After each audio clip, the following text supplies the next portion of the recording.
के पक्ष में हुआ, हाँ वालों के पक्ष में हुआ, प्रस्ताव स्वीकृत हुआ। मेरा आप लोगों से आग्रह है कि हमारे पास आज के 0 आवर और पिछले 3 दिनों के 0 आवर हैं, तो करीब 80 0 आवर के प्रस्ताव हैं जो माननीय सदस्य लोग बोलना चाहते हैं। तो मैं चाहूँगा कि 2-2 मिनट में अपनी बात आप कहें, इसलिए आग्रह है। डॉक्टर राजीव, ये खत्म, ये खत्म हो जाए। नहीं, आप ये देखिए, जिसका बैलेट है, मनीष जी आप जानते हैं, नहीं बिल्कुल महत्वपूर्ण है, हर विषय महत्वपूर्ण है, बिल्कुल आप ठीक कह रहे हैं, लेकिन जिसका बैलेट है आज उसके बैलेट हम ले लेते हैं, उसके बाद फिर आपको लेते हैं। डॉक्टर राजीव भारद्वाज जी, नहीं मैंने कहा शून्य प्रहर, एडजस्टमेंट महोदय तो निरस्त हो गया है। धन्यवाद अध्यक्ष महोदय, किसी को स्वीकार नहीं किया। वो बोल रहे हैं। आज मुझे डॉक्टर राजीव भारद्वाज, आपने एक बड़ी ज्वलंत समस्या पर अपनी बात रखने का सौभाग्य प्रदान किया है। मैं माननीय कृषि मंत्री महोदय का ध्यान आपके द्वारा अपने संसदीय क्षेत्र के गेहूं उत्पादक किसानों की ओर दिलाना चाहता हूं। महोदय, 123 वर्षों में पहली बार ऐसा हुआ है कि इतनी कम बरसात हुई हो। हिमाचल प्रदेश में 90% से सामान्य से 90% कम बारिश हुई है इस बार, और हिमाचल प्रदेश में 3,26,000 हेक्टेयर भूमि पर खेती की जाती है गेहूं की। केवल 10% खेती हो चुकी है, केवल 30,000 हेक्टेयर भूमि पर गेहूं की खेती हो पाई है। इसके लिए मैं कृषि मंत्री महोदय से यह प्रार्थना करना चाहता हूं कि किसानों की स्थिति बहुत खराब है हिमाचल प्रदेश में, और जो 30,000 हेक्टेयर खेती हुई है उसमें भी कितनी यील्ड आएगी इससे कहा नहीं जा सकता। पूरे हिमाचल प्रदेश में 3,26,000 हेक्टेयर भूमि पर खेती होती है। आपकी मांग क्या है? मेरी मांग यह है कि उनका समस्या का समाधान करने का प्रयत्न करें, और अध्यक्ष महोदय मुझे थोड़ा सा संरक्षण दें। मैं पहली बार बोल रहा हूं, मुझे संरक्षण दीजिए प्लीज। जिस क्षेत्र से मैं संबंध रखता हूं उस क्षेत्र में केवल गेहूं की खेती नहीं, बड़े बड़े बागवान हैं, दशहरी आम के बड़े बड़े बाग हैं, अमरूद के हैं, किन्नू के हैं। वो बागवान बिल्कुल सूखे की मार से त्रस्त हो चुके हैं। और मैं नूरपुर क्षेत्र की यदि बात करूं, मैं आपसे केवल यह प्रार्थना करना चाहता हूं, कृषि मंत्री महोदय कोई दल भेजे हिमाचल प्रदेश में, और मेरे लोकसभा क्षेत्र में जिला कांगड़ा में 92,000 हेक्टेयर भूमि पर किसान खेती करता है, चंबा में 30,000 हेक्टेयर भूमि पर किसान खेती करता है। उनकी चिंता की जाए, केवल गेहूं नहीं, नकदी फसलें भी तबाह होने के कगार पर है। कृपा करके उनको उचित मुआवजा दिलाने की कृपा की जाए। बहुत बहुत धन्यवाद। Doctor Kadiyam Kavya ji, doctor Kadiyam Kavya. Thank you, Chairman, sir. As an elected parliamentarian from Warangal, the erstwhile capital of Kakatiya dynasty, sir, I'm here to request for developing Warangal as a major tourism destination. Warangal has rich cultural and historical heritage sites such as Thousand Pillar Temple, Warangal Fort, Kakatiya Kala Toranam, Ramappa, UNESCO recognized, and then Samakka Saraka Jatara next to Kumbh Mela conducted every alternate year, sir. However, the tourism infrastructure in the city needs significant development. Promoting Warangal as a major tourism destination by improving infrastructure, promoting heritage sites and boosting tourism services will generate employment and revenue. Enhanced tourism will also contribute to preserving the cultural heritage of this region.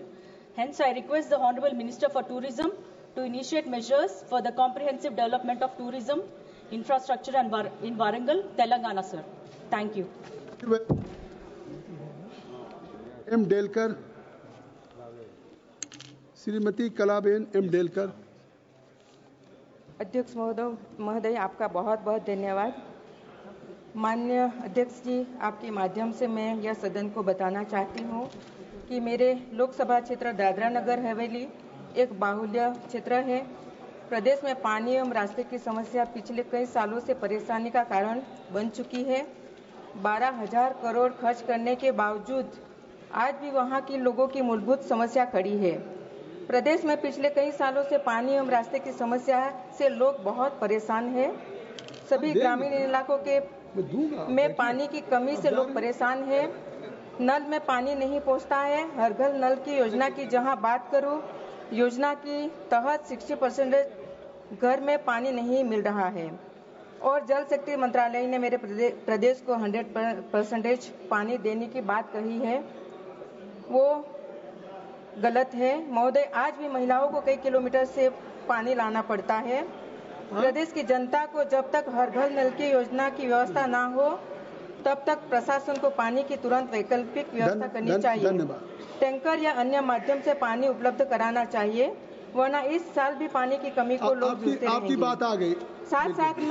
साथ में इस तरह से पिछले कई सालों से प्रदेश की आंतरिक सड़कें अत्यंत खराब हो चुकी है। पिछले कई वर्षों से सड़कों को रिपेयरिंग भी नहीं किया गया है। दो विषय मत उठाइए माननीय सदस्य जी। एक विषय 0 आवर में उठता है और बहुत महत्वपूर्ण होता है। आपने पानी की और सड़कों की हालत इतनी खराब हो चुकी है कि चलना मुश्किल हो गया है। श्री डीएम कटीर आनंद जी, मन गति से चलना पड़ता है। डीएम कटीर आनंद जी। Yes sir. நன்றி ஸ்பீக்கர் அவர்களே, இது ஒரு முக்கியமான பிரச்சனை. தமிழ்நாடு மட்டுமல்ல, இந்தியாவே உலுக்கிக் கொண்டிருக்கக்கூடிய பிரச்சனை பற்றி இந்த ஜீரோவில் பேச வாய்ப்பு கொடுத்தமைக்கு நன்றியை தெரிவித்துக் கொள்கிறேன்.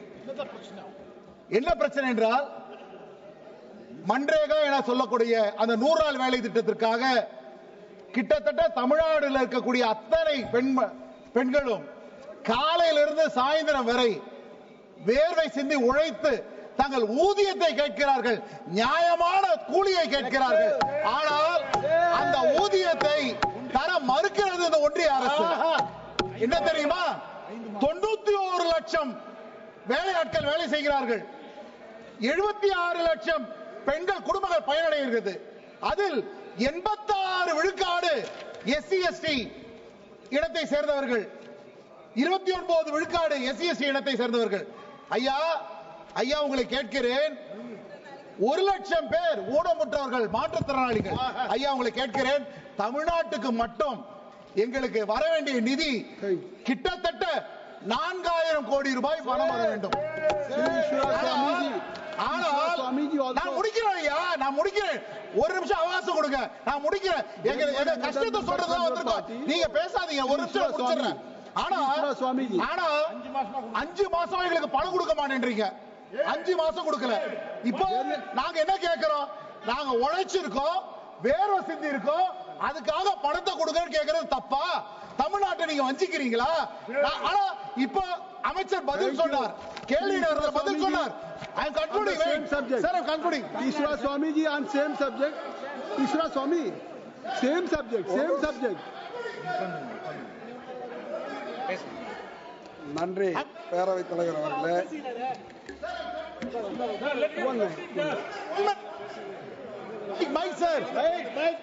எங்களுடைய முதலமைச்சர் இதற்காக குரல் எழுப்பியிருக்கிறார், உங்களுக்கு கடிதம் மூலமாக அனுப்பியிருக்கிறார்.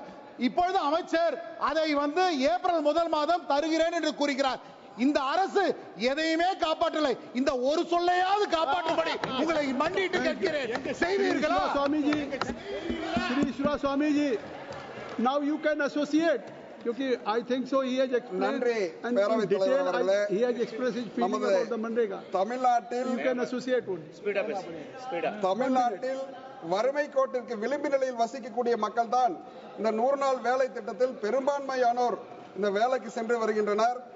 நமது தினசரி வாழ்வாதார தேவைகளுக்கு திட்டத்தின் மூலம் வழங்கக்கூடிய ஊதியத்தினை கடந்த 4.5 மாதங்களாக இந்த ஒன்றிய அரசு நிறுத்தி வைத்துள்ளது. ரூபாய் 4034 கோடி ரூபாய் நிலுவையில் இருக்கின்றது.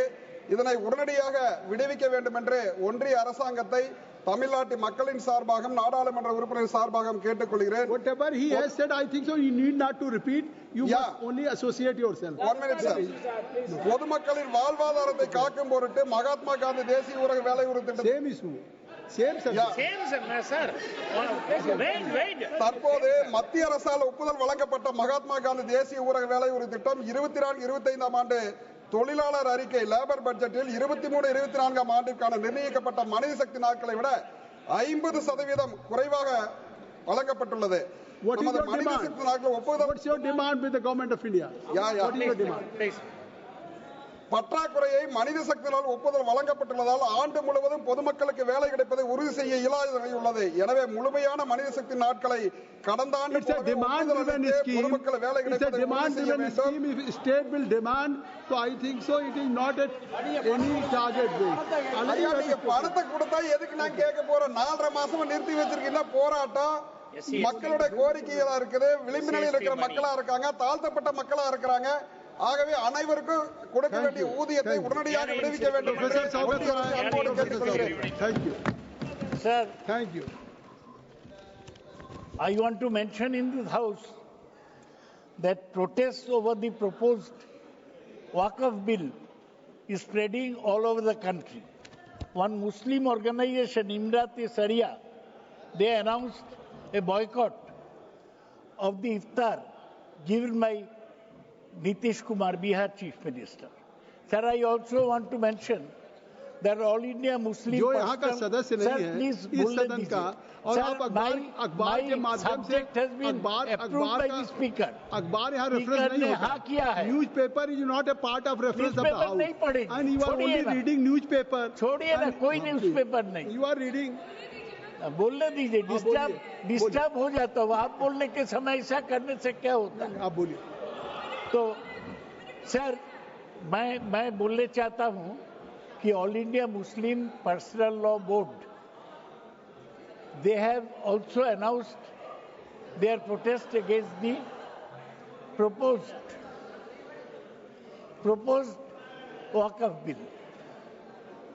They have called for demonstration all over the country because the proposed Waqf bill, with its 428-page report, takes away the right of the Muslims.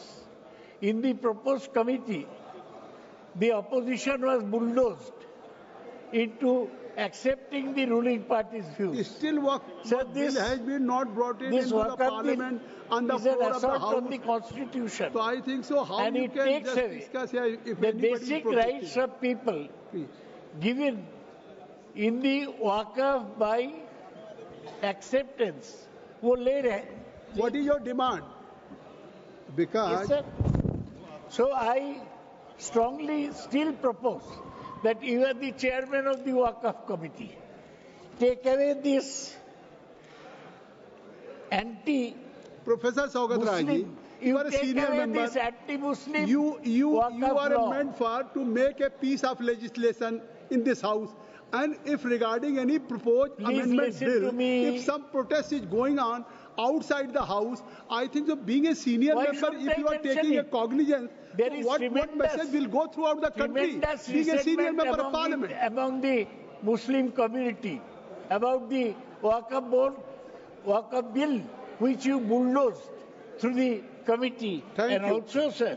Thank you. Shri Yogen Chadaulia ji. Shri योगेन चदौलिया जी, आपकी बात आ गई. माननीय सभापति जी, मैं आज दिल्ली के एक महत्वपूर्ण विषय पर माननीय मंत्री जी का ध्यान आकर्षित करना चाहता हूं, जिससे दिल्ली के लोगों को बहुत लाभ होगा. उत्तर पश्चिम दिल्ली के रोहिणी हेलीपैड से लेकर कुंडली मानेसर पलवल एक्सप्रेसवे से वे रोड को जोड़ने से दिल्ली में रह रहे बहुत सारे लोगों को इसका लाभ होगा और आवागमन में बहुत आसानी होगी. कुंडली मानेसर पलवल एक्सप्रेसवे दिल्ली के बाहर से जाता है और कुंडली मानेसर व पलवल को आपस में जोड़ता है, परंतु कुंडली मानेसर पलवल एक्सप्रेसवे से रोहिणी हेलीपैड की कनेक्टिविटी न होने से लोगों को बहुत कठिनाइयों का सामना करना पड़ता है और लोगों को बहुत दूर से कुंडली मानेसर पलवल. आपकी डिमांड क्या है? डिमांड मैं वही डिमांड पढ़ रहा हूं. एक्सप्रेसवे पर चढ़ना पड़ता है. कुंडली मानेसर पलवल एक्सप्रेसवे से रोहिणी हेलीपैड तक सीधा रोड, ये एलिवेटेड फ्लाईओवर बनाकर कनेक्ट करने से लोगों की समय और ईंधन की बहुत बचत होगी और लोग कुंडली मानेसर पलवल एक्सप्रेसवे से सीधा रोहिणी दिल्ली पहुंच सकेंगे तथा कुंडली मानेसर पलवल एक्सप्रेसवे पर चढ़ने में भी आसानी होगी, आवागमन आसान होगा और लोगों को सुविधा होगी. मेरा माननीय मंत्री जी से निवेदन है कि कुंडली मानेसर पलवल एक्सप्रेसवे से रोहिणी हेलीपैड हेतु सीधा रोड या एलिवेटेड रोड फ्लाईओवर बनाकर कनेक्ट किया जाए. आपका बहुत बहुत धन्यवाद. whether he is present. Shri Babu Singh Kushwaha. माननीय सभापति जी, बहुत बहुत धन्यवाद. मैं आपके माध्यम से सरकार का ध्यान उत्तर प्रदेश की जीवनदायिनी गोमती नदी की स्थिति की ओर आकर्षित करना चाहता हूं. गोमती नदी जो पीलीभीत जिले से के माधव टांडा से निकलकर लगभग 960 किलोमीटर की दूरी तय करते हुए गंगा नदी से मिलती है, आज प्रदूषण और अतिक्रमण के कारण अपने अस्तित्व के संकट से जूझ रही है. यह नदी केवल जौनपुर, सुल्तानपुर, लखनऊ जैसे बड़े शहरों की जीवन रेखा ही नहीं, बल्कि इसके किनारे बसे सैकड़ों गांवों की कृषि और जल पूर्ति का मुख्य स्रोत भी है. प्रदूषण की विकराल समस्या है. गोमती नदी में औद्योगिक कचरे, घरेलू मल जल और कृषि रसायनों की अनियंत्रित प्रवाह हो रहा है, जिससे नदी की जल गुणवत्ता गंभीर रूप से प्रभावित हुई है. लखनऊ, बाराबंकी, सुल्तानपुर, जौनपुर जैसे प्रमुख शहरों में सीवेज ट्रीटमेंट प्लांट (CTP) की उचित व्यवस्था न होने के कारण बिना उपचारित गंदा पानी नदी में प्रवाहित हो रहा है. Central pollution board control board (CPCB) की रिपोर्ट के अनुसार गोमती नदी का जल क्लास D की श्रेणी में आ गया है, जो पेयजल तो दूर सिंचाई के उपयुक्त भी नहीं है. माननीय सभापति जी, गोमती नदी के किनारों पर अतिक्रमण और अवैध निर्माण तेजी से बढ़ रहे हैं, जिससे नदी की प्राकृतिक प्रवाह बाधित हो रहा है. विशेषकर जौनपुर, लखनऊ के आसपास गोमती नदी की भूमि पर अवैध कब्जा, बड़ी बड़ी इमारतें बनाई जा रही हैं, जिससे नदी का स्वरूप नष्ट हो रहा है और बाढ़ का खतरा बढ़ता जा रहा है. जल स्तर में गिरावट आ रही है. नदी के उद्गम क्षेत्र में वनों की अंधाधुंध कटाई, जल स्रोतों का अतिक्रमण होने से गोमती नदी का जल स्तर लगातार घट रहा है. गौतम बुद्ध विश्वविद्यालय नोएडा की एक रिपोर्ट के अनुसार गोमती नदी रिजॉर्ट ऑक्सीजन DO का स्तर 2-3 मिलीग्राम प्रति लीटर तक गिर गया है, जो मछलियों और जलीय जीवों के जीवन के लिए भी घातक है. माननीय सभापति जी, गोमती नदी के पुनर्जीवित करने के लिए सरकार द्वारा शुरू में की गई क्या मांग है? आपकी मांग क्या है? माननीय सभापति जी, मेरा निवेदन है आपके माध्यम से सरकार से बहुत लोग हैं कि गोमती नदी की सफाई और पुनर्जीवन के लिए विशेष कार्य योजना बनाई जाए.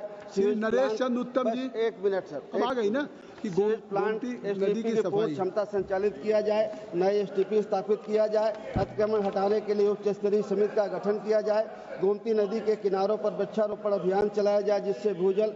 Very senior ministers are sitting. Rajnath ji मौजूद हैं, संसदीय माननीय सभापति महोदय, मैं आज एक अत्यंत महत्वपूर्ण विषय पर सदन का ध्यान आकर्षित करना चाहता हूं, जो जनपद फतेहपुर उत्तर प्रदेश के हजारों शिक्षित युवाओं के भविष्य से जुड़ा हुआ है. मानवर फतेहपुर जिले में हजारों की संख्या में ऐसे युवा हैं जिन्होंने B.Ed और BTC जैसी उच्च शिक्षण डिग्रियां प्राप्त की हैं, लेकिन वे वर्षों से बेरोजगारी का सामना कर रहे हैं. वे योग्य और प्रशिक्षित होने के बावजूद सरकारी विद्यालयों में शिक्षक के रूप में अपनी सेवाएं देने में वंचित है. यह स्थिति न केवल उनके व्यक्तिगत जीवन पर नकारात्मक प्रभाव डाल रही है, बल्कि हमारे शिक्षा तंत्र को भी कमजोर कर रही है. मानवर नए शिक्षकों की भर्ती में तेजी लाई जाए. मानवर B.Ed और BTC प्रशिक्षित अभ्यर्थियों को रोजगार मिल सके. मानवर रिक्त पदों की पहचान कर जल्द से जल्द नियुक्तियां की जाए. मानवर नियुक्ति प्रक्रिया में पारदर्शिता और निष्पक्षता सुनिश्चित की जाए, ताकि योग्य उम्मीदवारों को बिना किसी भेदभाव के रोजगार मिल सके. संविदा भर्ती के जगह स्थायी नियुक्तियों की प्राथमिकता दी जाए. मानवर इस मुद्दे पर शीघ्र ध्यान नहीं दिया गया तो ये न केवल बेरोजगार. धन्यवाद सभापति महोदय. मैं प्रधानमंत्री आवास योजना पर बात करना चाहती हूँ. छत्तीसगढ़ सरकार के 2024 और 25 के आर्थिक सर्वेक्षण के अनुसार 8.5 लाख आवास के अनुरूप 5.5 लाख आवास की स्वीकृति प्रदान की गई है, जिसमें अभी तक 2024 दिसंबर तक मात्र 6 आवास प्रधानमंत्री आवास बनाए गए. प्रधानमंत्री आवास 18 लाख जो मोदी जी की गारंटी थी, उसको विधानसभा चुनाव में इन्हें प्रमुखता से लिया गया था. और ये यहाँ मैं बताना चाहती हूँ कि छत्तीसगढ़ सरकार केंद्र सरकार और प्रधानमंत्री की जो योजनाएं हैं, घोषणाएं हैं, उसको कितनी गंभीरता से लेती है, ये आपके संज्ञान में, आपके द्वारा प्रधानमंत्री जी के संज्ञान में लाना चाहती हूँ।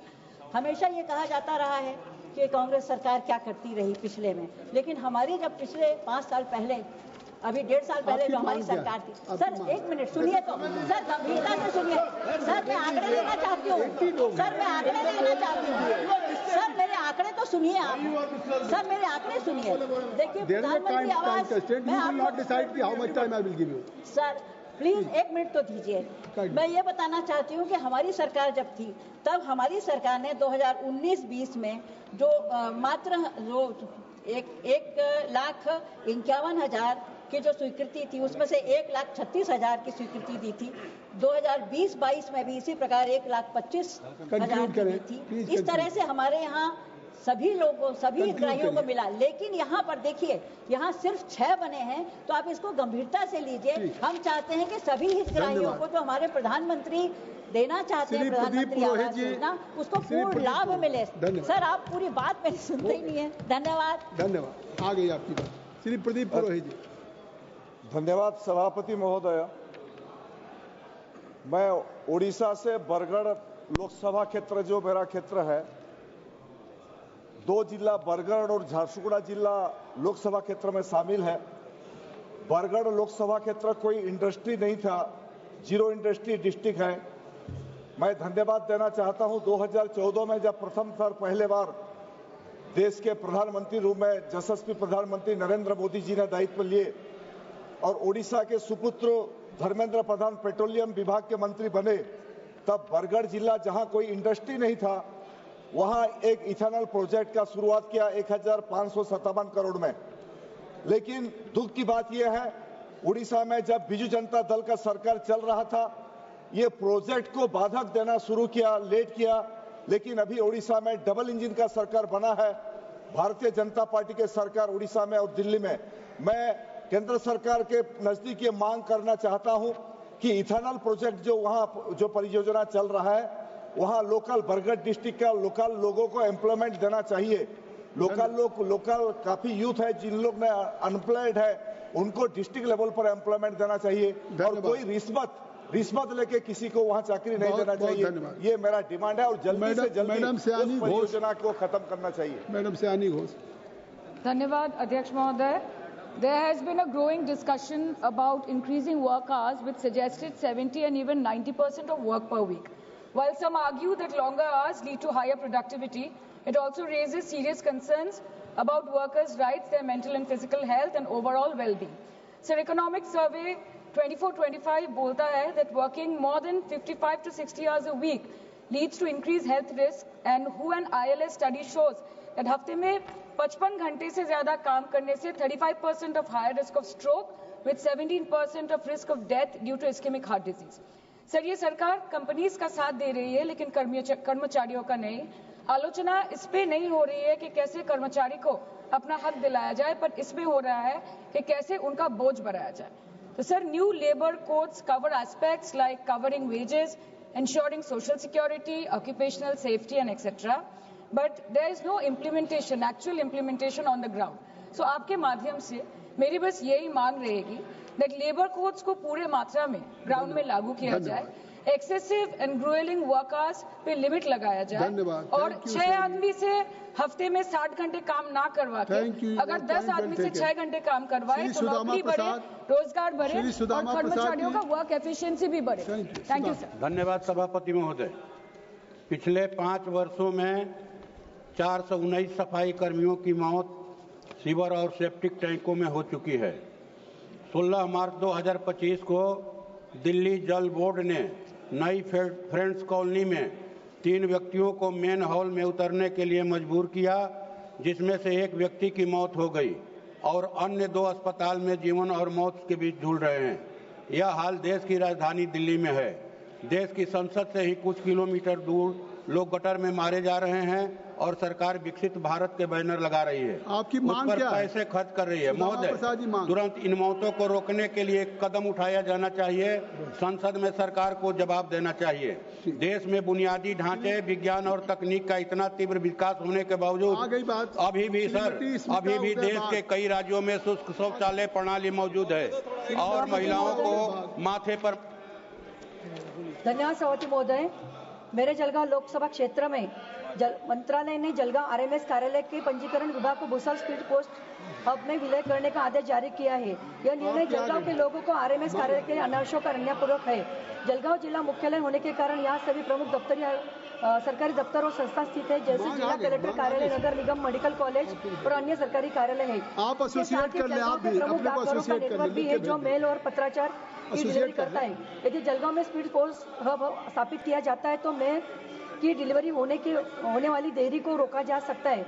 वर्तमान में भूसावल हब में 24 से 48 घंटे तक होती है। डिमांड क्या है? वही बोल रहे 2 मिनट, 1 मिनट तो दीजिए साहब। 1 मिनट नहीं। यदि जलगांव में आया तो ICH हब स्थापित किया जाए तो यहाँ अतिरिक्त 4000 से 4500 स्पीड पोस्ट पत्र का संचालन किया जा सकेगा, जिसमें समय पर डिलीवरी सुनिश्चित हो पाएगी। इसके अलावा जलगांव में जिला पूरे क्षेत्र में केंद्रीय स्थान पर स्थित है और यहाँ जो सड़क, रेल है, हवाई अड्डा मार्ग अच्छी तरह से कनेक्टिविटी है, जो मेल की डिलीवरी की और सुलभ कर सकता है। धन्यवाद। Shri Kamakhya Prasad ji Tasa. Thank you chairman sir. मैं काजीरंगा से आता हूं सांसद बन के। इससे पहले मैं जोरहाट का भी सांसद था। मेरा जोरहाट में एक एयरपोर्ट है जो काजीरंगा से बहुत नजदीक है और काजीरंगा में बहुत सारे टूरिस्ट और स्टूडेंट्स भी जाते हैं और जोरहाट से भी बहुत सारा स्टूडेंट्स और पेशेंट इंडिया का बाहर भी जाते हैं, इंडिया के बहुत स्टेट्स में जाते हैं। लेकिन सर वहां पर एक ही फ्लाइट है जो इंडिगो चलाती है। मेरा डिमांड है, मैं मिनिस्टर को भी रिक्वेस्ट किया और एक फ्लाइट चलाया जाए जो दिल्ली, कलकत्ता, जोरहाट चले। अभी जो फ्लाइट चलता है सर वो कलकत्ता में बहुत टाइम लेआउट है, जिसके लिए हम लोग को बहुत प्रॉब्लम होता है। मैं रिक्वेस्ट करता हूं क्या एक डायरेक्ट फ्लाइट दिल्ली से जोरहाट के लिए दिया जाए, जो जोरहाट से भी दिल्ली के लिए आएगा। 2 फ्लाइट दिन में होने से अच्छा है। चेयरमैन सर, मैं आपकी through honourable minister and ministry को रिक्वेस्ट करता हूं क्या इसका फ्लाइट एक ग्रांट किया जाए और सबको बेनिफिट दिया जाए। Thank you sir. Thank you. पहले श्री जूने मलाई, श्रीमती जूने मलाई। सर जून मालिया है sir. Thank you sir. Request है कि आप 2 मिनट देंगे मुझे आज please. Sir, on behalf of the film fraternity, I rise today to bring the attention of this House the government's ongoing consultation on the regulation of the over-the-top OTT platforms. With the rapid expansion of digital content consumption, OTT platforms have become a crucial part of our media and entertainment ecosystem, offering diverse content to millions of viewers. However, recent discussions on potential regulations raise concerns regarding freedom of expression, creative independence, and ease of doing business in the digital sector. While it is important to ensure responsible content dissemination and safeguard users from harmful material, especially our children and young adults, however, excessive regulation may stifle innovation and restrict consumer choice. Sir, through you, I urge the government to provide clarity on the objectives of this consultation, ensure a balanced approach that safeguards creative freedom while addressing legitimate concerns, and engage with all stakeholders, including content creators, digital platforms, and consumer right groups, before finalizing any regulatory framework. This matter requires urgent attention to ensure that any policy decision does not hamper India's thriving digital economy and aligns with global best practices. Thank you, sir. Thank you सभापति महोदय। मैं आपके माध्यम से सरकार को ध्यान अपने संसदीय क्षेत्र कोकराझार असम, जो कि बोडोलैंड टेरिटोरियल रीजन में आता है, तथा ये इलाका भारत भूटान अंतर्राष्ट्रीय सीमा पर बसा हुआ है। इस पूरे इलाके में भारतीय मोबाइल नेटवर्क की स्थिति बहुत खराब है। इस पूरे इलाके कोकराझार, बाक्सा, तामुलपुर, चिरांग और उदालगुरी जिला में आते हैं। इस पूरे इलाके में मोबाइल सर्विस की हालत इतनी खराब है कि खालद्रब 80% तक है। मेरे संसदीय क्षेत्र और इस पूरे इलाके तथा सीमांतवर्ती क्षेत्र में कनेक्टिविटी बढ़ाने के लिए सरकारी तथा प्राइवेट कंपनियों के मोबाइल टावरों की आवश्यकता है। इससे अंतर्राष्ट्रीय सीमा क्षेत्र में रहने वाले लोगों का मोबाइल कनेक्टिविटी मिलेगी तथा इन सीमांतवर्ती क्षेत्रों की कनेक्टिविटी में सुधार होगा। इस इलाके में सीमा सुरक्षा बल एसएसबी के सभी कैंप्स में भी यही समस्या है, जहां 1-2 कैंप्स को छोड़कर किसी में भी भारतीय मोबाइल नेटवर्क का काम नहीं करता। मेरे सरकार से अनुरोध है कि इस विषय में तुरंत ध्यान दे और क्षेत्र में मोबाइल नेटवर्क की स्थिति को ठीक करने के लिए उचित कदम उठाए जाए। Thank you madam. माननीय सदस्य Shri Hibi Eden ji. Sir, Madam, I would like to draw the attention of the House to a matter of a great concern. The judiciary is the most important pillar of our democracy. A common person's last resort for justice is our judicial system. So it is very important that a judiciary is free from corruption. Ma'am, it is said as Caesar's wife must be above suspicion. The entire country is shocked by the alleged discovery of large sums of unaccounted cash at the residence of a sitting Delhi High Court judge. The same has been widely reported in media also, and now the Supreme Court has constituted an in-house probe to look into the incident. The incident is extremely disheartening and clearly tarnished the faith of common people of our country in the judicial system. Accordingly, it is imperative that the House discuss the issue in detail and find a robust and cogent solution to ensure greater judicial accountability and transparency in our country and ensure that such incidents doesn't happen in the future, ma'am. Thank you. प्रिया सरोज जी, ऐसे करिए, नाम भेज दीजिए please. माननीय प्रिया सरोज जी। धन्यवाद माननीय सभापति जी। माननीय सदस्य भी शून्यकाल चल रहा है, प्लीज आप बैठिए। आप माननीय सभापति जी, मैं आपका ध्यान पश्चिमी संसदीय क्षेत्र के पिंडरा विधानसभा की ओर आकृष्ट करना चाहूंगी, जो जनपद वाराणसी के पिंडरा तहसील के 10 गांव में काशी द्वार नाम की टाउनशिप बनाने की योजना थी। इस योजना के तहत उत्तर प्रदेश आवास विकास परिषद द्वारा लगभग सहयोग करिए, आप सभी सहयोग करिए, प्लीज बैठिए थी, लेकिन इस फैसले का स्थानीय किसानों ने विरोध किया, धरना प्रदर्शन किया। इसके बाद प्रशासन ने किसानों को आश्वासन दिया कि काशी द्वार योजना फिलहाल स्थगित कर दी जाएगी। हालांकि किसानों की जमीन के रजिस्ट्री और निर्माण कार्य पर रोक अभी भी लगी हुई है। इस वजह से किसान ना तो अपनी जमीन पर बेच पा रहे हैं, ना ही उस पर कोई निर्माण कार्य कर पा रहे हैं। पिंडरा वाराणसी क्षेत्र में आता है और हमारे प्रधानमंत्री जी भी वहीं से चुनकर आते हैं। मेरे पिंडरा क्षेत्र के किसान अपनी जरूरतों पूरा करने के लिए आय के लिए अपनी जमीन पर निर्भर है। वह जमीन का छोटा टुकड़ा बेचकर बेटियों की शादी, घर बनाना या अन्य आवश्यक खर्च का इंतजाम करते हैं, लेकिन पिछले 2 साल से इस जमीन का खरीद और बिक्री पर रोक लगी हुई है, जिससे किसानों को भारी परेशानियों का सामना करना पड़ रहा है। इससे पहले भी 300 एकड़ जमीन कल्चरल सेंटर के लिए, 350 एकड़ एयरपोर्ट एक्सपेंशन के लिए और 50 एकड़ सीआरपीएफ ट्रेनिंग सेंटर के लिए ली जा चुकी है। अब जो जमीन बची हुई है, किसान उसी पर खेती कर जीवन अपना व्यापन कर रहे हैं। आवास व शहरी विकास मंत्रालय से मेरी मांग है कि काशी द्वार योजना को पूरी तरह से रद्द किया जाए या इसे कहीं और बनाया जाए। किसान की जमीनी की रजिस्ट्री और निर्माण कार्य पर जो रोक लगी गई है, उस रोक को thank you chairman ma'am. Narmada जल न्यायाधिकरणाच्या अवॉर्ड अनुसार 1997-98 ला मध्य भारतीय मान्य सर्वोच्च न्यायालयाने दिलेल्या आदेशानुसार सरदार सरोवर धरणाचे सुमारे 10.89 टीएमसी पाणी महाराष्ट्र राज्याला वाटप करण्याचा आदेश होता। त्यातील फार जुने तापी नदीवरील सोनगड डॅमचे 5 टीएमसी पाणी नंदुरबार जिल्ह्यात काही गावांना द्यायचा करार दोन्ही राज्यात झालेला होता, परंतु त्या अंमलबजावणी झाली नाही। त्यामुळे मी केंद्र सरकारला विनंती करतो की 10.89 टीएमसी पैकी 5.89 टीएमसी पाणी मात्र अक्राणी व अक्कलकुवा तहसील जे माझ्या नंदुरबार जिल्ह्यामध्ये यांना फक्त मिळावी याची कारण अशी की या दोन्ही तालुक्यातील गावे सरदार सरोवर प्रकल्पामध्ये बाधित झालेले आहे आणि अक्राणी तालुक्यात तापी जोड प्रकल्प करून परत या भागातील काही गावांचे विस्थापन या तेथील जनतेला मान्य नाही। तसेच म्हणणे असे आहे की आम्ही पण माणसे आहोत, आम्हालाही जगायचं आहे, म्हणून उर्वरित 5.89 TMC पाणी या दोघी तालुक्यांना मायनर इरिगेशन प्रोजेक्टसाठी देण्यात यावे ही विनंती करतो। नाही झालं तर गुजरातचे नाही तर महाराष्ट्र संबंधित अधिकारी त्यांच्यावर कारवाई करण्यात यावी। केंद्र सरकारने महाराष्ट्र राज्यात नर्मदा नदीच्या पाण्यातून जलसंधारण प्रकल्प सुरू करावेत ही मी केंद्र सरकारला विनंती करतो। धन्यवाद। माननीय सदस्य अवधेश प्रसाद जी।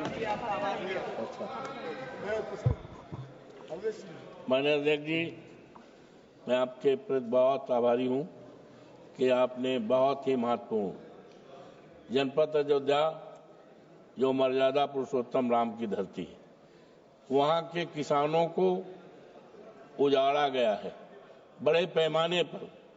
और हमारे पास अभी परसों बहुत काफी संख्या में किसान आए थे जमथरा माझा, जिससे 2000 किसान पूरी तरह से अपने खेतों पर जोतने के लिए, बोने के लिए, कब्जा करने के लिए जिला प्रशासन की तरफ से रोके जा रहे हैं।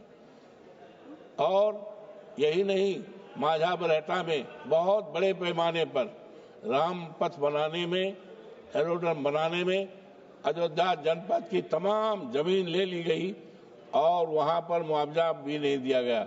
मुआवजा के लिए जो मुनासिब होता है सर्किल रेट, ये उत्तर प्रदेश का अयोध्या ऐसा जनपद रहा है जहां पर 7 साल से सर्किल रेट का निर्धारण नहीं हुआ था, जिसका परिणाम ये हुआ हमारे किसानों की जमीन जो कौड़ियों के दाम पर ले ली गई और करोड़ों के दाम पर बाहरी लोगों को बेचने का काम किया गया।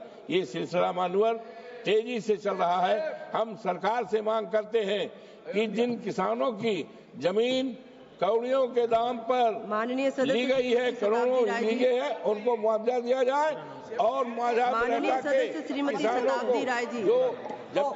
Thank you madam. मैं सेंट्रल स्कूल के बारे में बात करना चाहती हूँ। सेंट्रल स्कूल का बहुत सारे कंप्लेन आते हैं जिसमें बोलो क्या, हाँ, जिसमें इंफ्रास्ट्रक्चर है नहीं, टीचर्स है नहीं।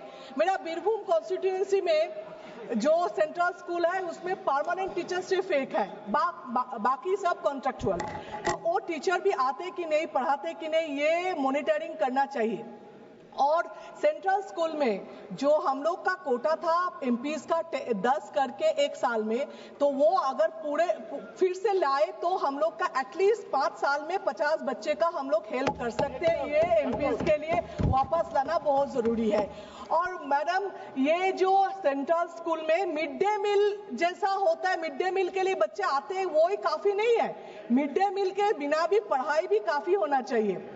और ये सेंट्रल स्कूल हिंदी मीडियम है, लेकिन मैं बोलूंगी मातृभाषा के लिए बांग्ला में भी सपोर्ट देना है, क्योंकि ऐसे भी इस जनरेशन अपना लैंग्वेज ना जानते, ना ठीक से बोल पाते। अगर वो स्कूल में एनकरेज नहीं होगा तो उसका हाल और भी खराब होगा। मैडम टाइम तो 1 मिनट। धन्यवाद महोदय। मेरे संसदीय क्षेत्र सुपौल के मधेपुरा जिला के सिंहेश्वर प्रखंड अंतर्गत बाबा सिंहेश्वर धाम स्थान के बीच NH 106 बीरपुर से बीरपुर जाती है। उक्त सड़क पर हमेशा भारी यातायात एवं जाम की समस्या बनी रहती है, जिसकी वजह से आए दिन दुर्घटनाएं होती रहती है। अतः माननीय सड़क परिवहन एवं राज्य मंत्री जी से आग्रह है कि सिंहेश्वर स्थान NH 106 के साथ बाईपास सड़क का निर्माण किया जाए, जो जनहित में अत्यंत ही आवश्यक है। धन्यवाद। माननीय सदस्य सुश्री इकरा चौधरी जी। धन्यवाद सभापति जी। मैं अपने क्षेत्र के सहारनपुर जनपद की एक किसान सरदार वेद प्रकाश जी के बारे में आपको बताना चाहती हूँ, जिन्होंने प्रशासन की लापरवाही से तंग आकर आत्मदाह कर लिया। उनकी जमीन का विवाद 1 दशक से लटका था। जब उस किसान की कहीं सुनवाई नहीं हुई और प्रशासन उनकी जमीन कुर्क करने पहुंचा तो उन्होंने अपना जीवन ही समाप्त कर लिया। इसी तरीके से कई जगह पर ग्राम कलसी में किसान धरने पर है, वहां सरकार ने उनकी जमीन तो हाईवे के निर्माण के लिए ले ली, लेकिन उन्हें श्रेणी के जाल में उलझाकर मुआवजे से वंचित कर दिया। शामली में NHI ने किसानों की जमीन ले ली, मगर मुआवजा देने में सरकार ने इतने पेच लगा दिए कि आज उन्हें बाजार की दर से भी कम मुआवजा मिल रहा है। ग्राम भाजू के करीब कट का वादा सरकार ने किया और सरकार के अधिकारियों ने किया, लेकिन उसे भी सरकार पूरा नहीं कर रही है। जनपद शामली में चीनी मिलों के पास कम से कम 30 करोड़ का बकाया है और थाना भवन के मिल पर जो किसान धरना दे रहे हैं उन्हें उनका मूल्य देने की बजाय उन पर मुकदमा दायर कर दिया गया है। लगभग 26 किसानों पर मुकदमा दायर कर दिया गया है, जो कि बहुत ही शर्मसार है। मैं सिर्फ एक सुझाव आपके समक्ष रखना चाहती हूँ। डॉक्टर संजय जायसवाल जी। मैं आपके माध्यम से 0 आवर में रक्सौल हल्दिया एक्सप्रेसवे का मामला को उठाना चाहता हूं। बिहार एक लैंडलॉक स्टेट है और नेपाल एक लैंडलॉक कंट्री है। दोनों के सारे परिवहन से विदेश से बिजनेस करने के लिए हमारा जो पोर्ट है वो बंगाल में हल्दिया का है। हल्दिया रक्सौल एक्सप्रेसवे के लिए बिहार सरकार ने और झारखंड सरकार ने NOC अलाइनमेंट दे दिया है, फाइनल कर रहा है। मैं अपने माननीय TMC के भी मित्रों से कहना चाहूंगा कि ये बंगाल का अलाइनमेंट तुरंत फाइनल कराया जाए, क्योंकि ये हल्दिया रक्सौल एक्सप्रेसवे बनने से न केवल बिहार के सामानों को निर्यात में फायदा होगा, बल्कि नेपाल में भी जो सामान आते हैं उनका भी तेजी से हो सकेगा, जिससे कि नेपाल को भी मदद मिलेगी और बिहार सरकार को भी मदद मिलेगा। बहुत बहुत धन्यवाद। माननीय सदस्य Shri K Suresh ji. Chairperson, madam, I wish to bring to the urgent attention of the House the severe crisis faced by paddy farmers in Kuttanad and Upper Kuttanad, covering Alappuzha, Kottayam and Pathanamthitta districts. Due to serious lapses in the procurement process, the delay in procurement and inefficiency in payment disbursement have placed thousands of farmers in deep financial distress.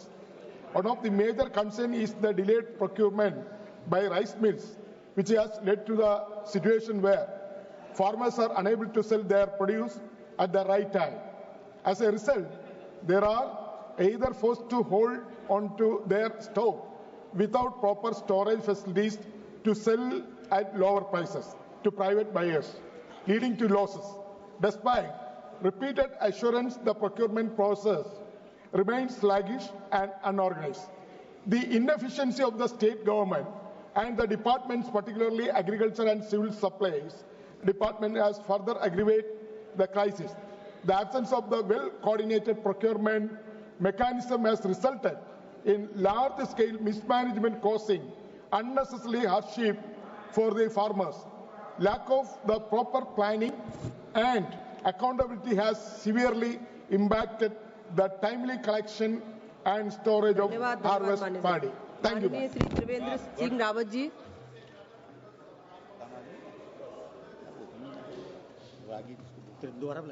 माननीय सदस्य श्री त्रिवेंद्र सिंह रावत जी। अरे इसके बाद कोई अगला ले लीजिए, बाद में चलिए। माननीय सदस्य सुश्री वर्षा गायकवाड जी। सन्माननीय अध्यक्ष महोदया, मी मुंबईतले कोळीवाडे आणि गावठाण याच्या संदर्भामधला महत्त्वाचा प्रश्न या ठिकाणी मांडू इच्छिते आणि केंद्र सरकारचं या माध्यमातून लक्ष जे आहे ते वेधू इच्छिते। मुंबईत राहणारे जे कोळी आणि आगरी बांधव आहेत ते मुंबईचे आद्य नागरिक आहेत, पहिले नागरिक आहेत सन्माननीय अध्यक्ष महोदया, आणि जवळपास 400 वर्ष ते मुंबईमध्ये स्थायिक आहेत। त्यांचा पारंपरिक पद्धतीने व्यवसाय आणि त्यांची घरं त्या ठिकाणी आहेत आणि पारंपरिक वस्तीच्या असलेल्या या घरांना शहरी नियोजनामध्ये सन्माननीय अध्यक्ष महोदया जे आहे ते शहरी गाव असं म्हणतात। मला या ठिकाणी महत्त्वाचा मुद्दा हा मांडायचा आहे की मुंबईमध्ये 189 गावठाणे आणि 36 कोळीवाडे आहेत, पण दुर्दैवाने जो मुंबईचा विकास आराखडा झालेला आहे त्याच्यामध्ये फक्त 52 गावठाणे आणि 22 कोळीवाडे जे आहेत त्याच्यामध्ये समाविष्ट करण्यात आलेले आहेत आणि प्रशासकीय दुर्लक्षामुळे काय झालंय, त्या ठिकाणी जे आहे ते कोळीवाडे जे आहेत आणि गावठाण आहेत त्यांना झोपडपट्टी पुनर्वसन प्रकल्पाच्या अंतर्गत जे आहे त्याचा सर्व्हे चालू आहे. यालाच आमचा महत्त्वाचा जो आहे तो विरोध आहे. भूमिपुत्रांना आणि तिथल्या असलेल्या आद्य नागरिकांना जे आहे त्यांचे पारंपरिक हक्क जे आहे ते मिळाले पाहिजेत. आणि म्हणून या शून्य प्रहराच्या माध्यमातून मी मागणी करू इच्छिते की मुंबईतले सर्व कोळीवाडे आणि गावठाणे यांची तातडीने मॅपिंग करावं, त्यांचं सीमांकन करावं आणि जो मुंबईचा विकास आराखडा तयार झाला आहे त्याच्यामध्ये त्यांना त्या ठिकाणी समाविष्ट करावं, जेणेकरून त्यांना कायदेशीर त्या ठिकाणी संरक्षण मिळेल आणि कोळीवाडे आणि गावठाण जी मुंबईचे आहेत त्यांना झोपडपट्टी म्हणून घोषित करण्याची जी प्रक्रिया चालू आहे तिला तात्काळ रद्द करावं. धन्यवाद अध्यक्ष. माननीय सदस्य श्री बी मेहताब जी.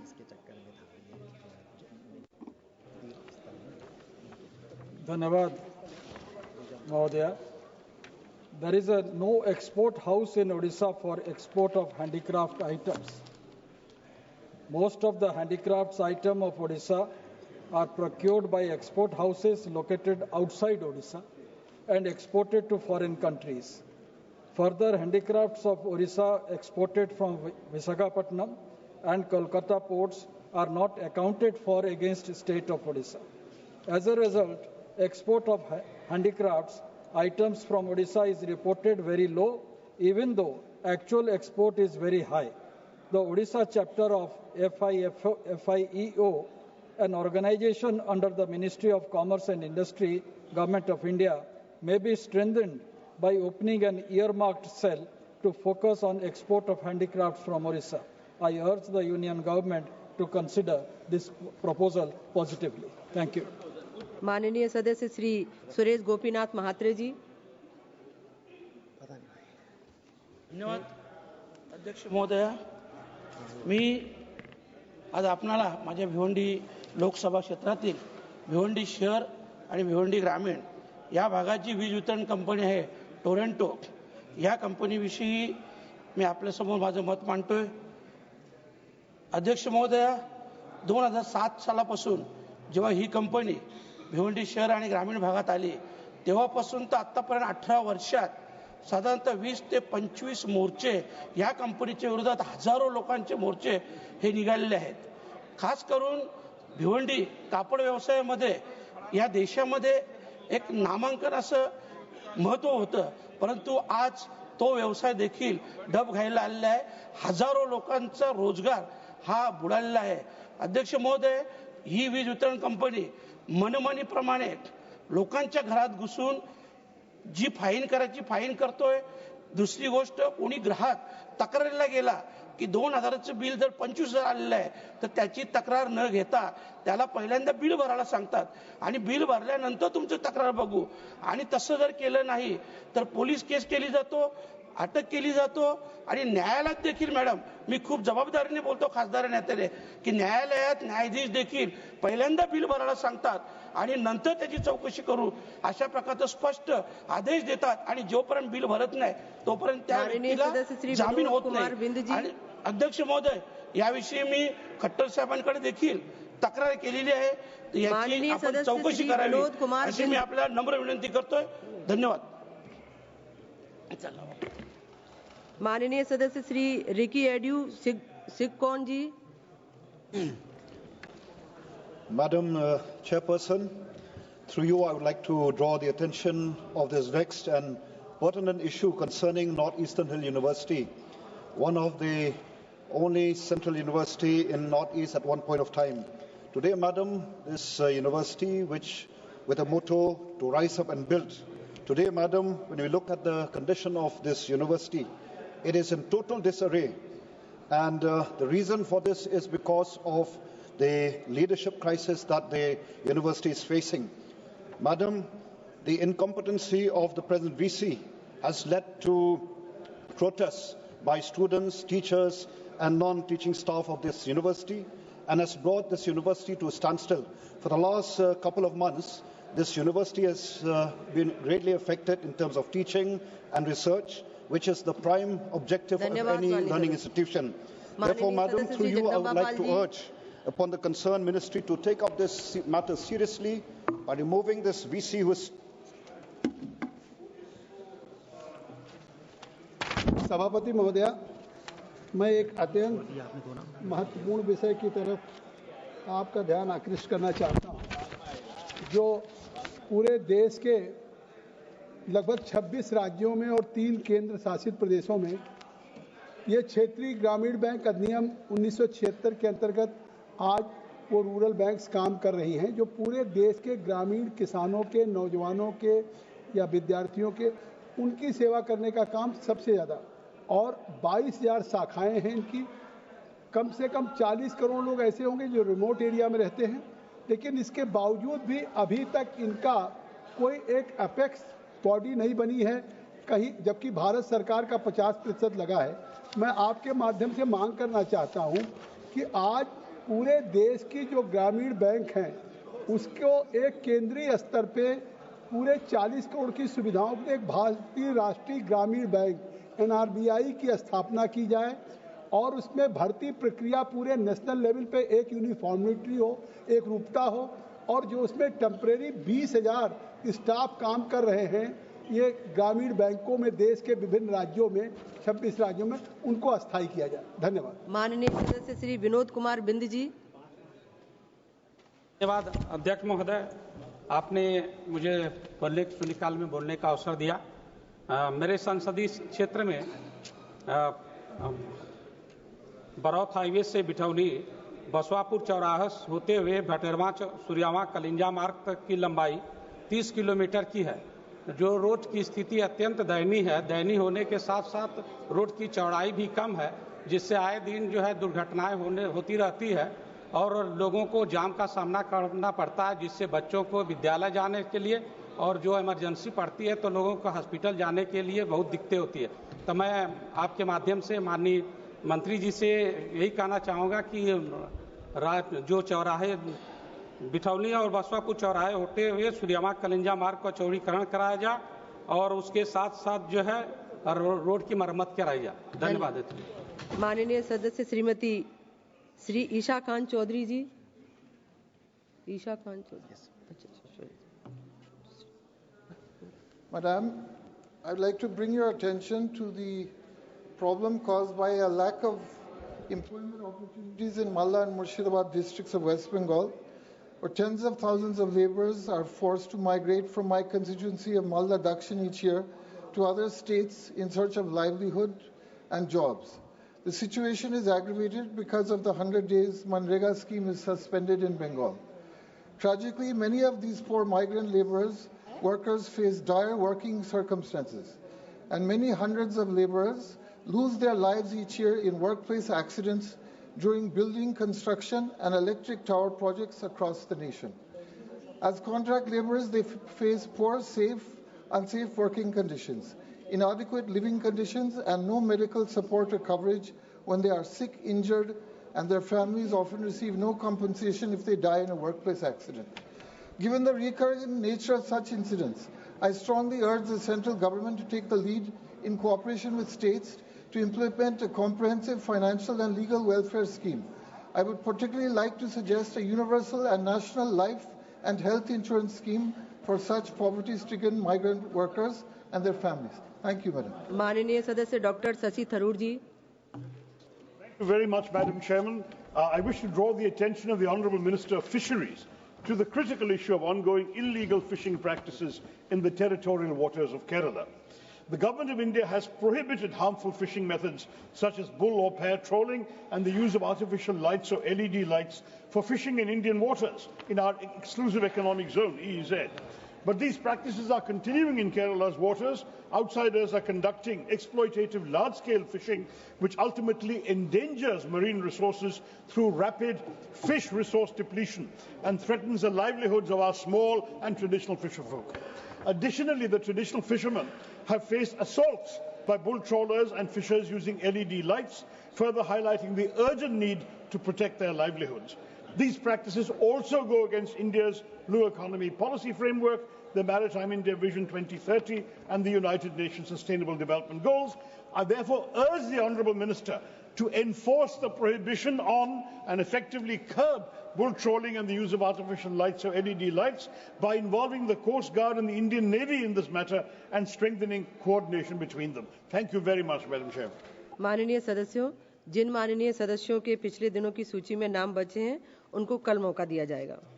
माननीय सदस्यगण, जिन्हें आज नियम 377 के अधीन मामले उठाने की अनुमति दी गई है, वे व्यक्तिगत रूप से 20 मिनट के भीतर मामले को अनुमोदित पाठ सभा पटल पर प्रस्तुत कर सकते हैं।